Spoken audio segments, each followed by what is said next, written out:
NASCAR Sprint Cup Racing on Fox, presented by AutoZone, is sponsored by Dish Network. Never miss your favorite shows with a Dish DVR. By non-drowsy Claritin Allergy Products. And by the Ford F-150, built Ford tough. We've just gone green at lap 197. The Gibbs Toyota's first, second, and ninth. Denny Hamlin looking to lead this race and does. Gets back out in front of teammate Tony Stewart. Second time that Hamlin has led today. The way he got the lead from Stewart just prior to the caution was Tony slowed up as J.J. Yaley climbed the hill and got into the wall in front of him. And here's a look at it on the right of your screen. I almost get a feeling that Tony Stewart's spotter talked to him about the wreck happening in turn one a little quicker than maybe than Denny Hamlin's spotter did. Now Stewart just lost a couple more positions to Jimmy Johnson in the 48, Clint Boyer in the 07. Seems just like the start of the race, Larry, where the tires were not yet up to temperature and pressure. And Stewart rode out the first 10 laps and then went to work.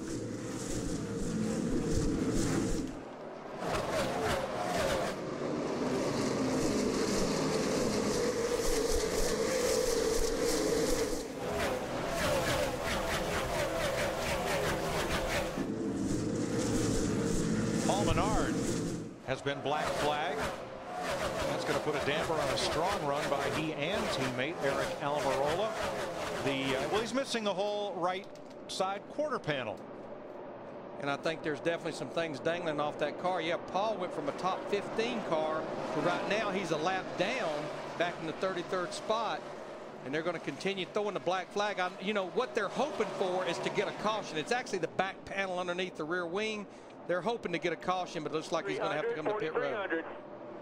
Quarter panel's gone. Which, no problem. You can race here without that.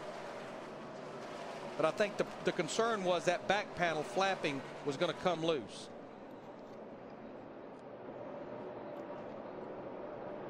Front four now have cleared the lap track up. Pick of Bobby Labonte, who was involved in that caution flag,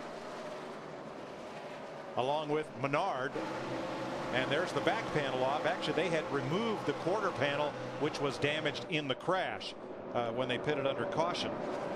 Jamie McMurray also involved, Dario Franchitti, Bobby Labonte, Kenny Schrader, and Ryan Newman. Only Schrader and Murray have taken their cars. McMurray have taken their cars behind the wall of those in the accident. Clint Boyer in the 07. Working on Jimmy Johnson for second. Of course, Clint Boyer led 39 laps earlier in this race. I think he'll eventually win this battle. And something we haven't seen much of the last 2 days here, sunshine on this speedway. And that definitely will make this track lose some grip. You know, we've not seen the sunshine since we got here on Thursday afternoon. But while these guys, they've been battling side by side for second, we're riding with Tony Stewart. It's pulled him right up to the rear bumper of Clint Boyer.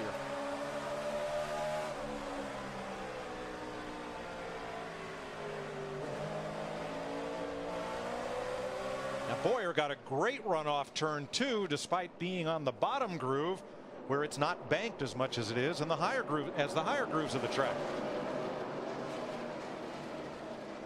You mentioned McMurray is behind the wall. They will be back out on the racetrack. They had to do some welding on the frame, and he was also complaining about his throttle sticking, but they will get that 26 car back out there.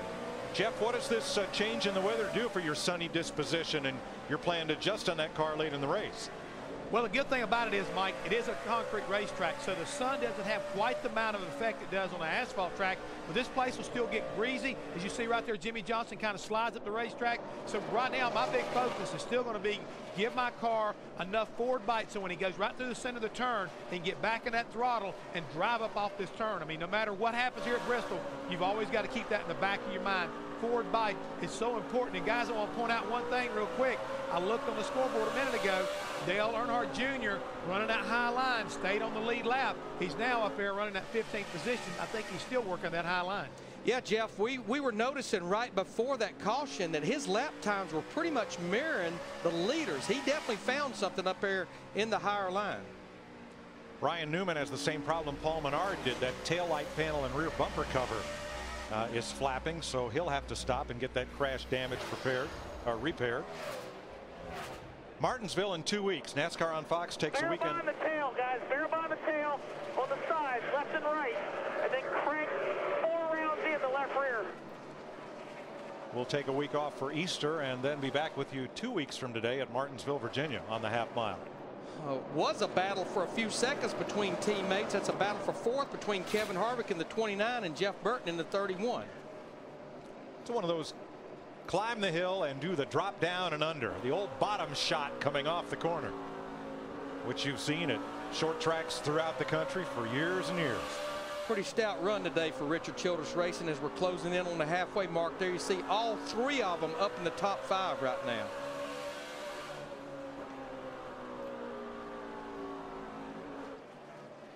And a look at 2 of the Roush Fenway cars. Carl Edwards 99, Greg Biffle in the 16. They are 8th and 9th right now with 20 cars on the lead lap at 218 laps. You know, going back to something Jeff Hammond was talking about, keeping the forward bite, of course, that's keeping the rear wheels hooked up upon acceleration. And just about the time Jeff reported on that, you heard him bring Ryan Newman to pit road to get that panel off. They told him to crank 4 rounds in the left rear. That's putting wedge in the car. And what you're doing there is you're really helping forward bite, getting off the corner. Remember our key? You get off the corner. Don't worry about getting in the corner. Denny Hamlin's getting in and off the corner. He is 1.4 seconds ahead of Clint Boyer, Tony Stewart, and Kevin Harvick. I like the way this one's looking. Stay tuned to NASCAR on Fox.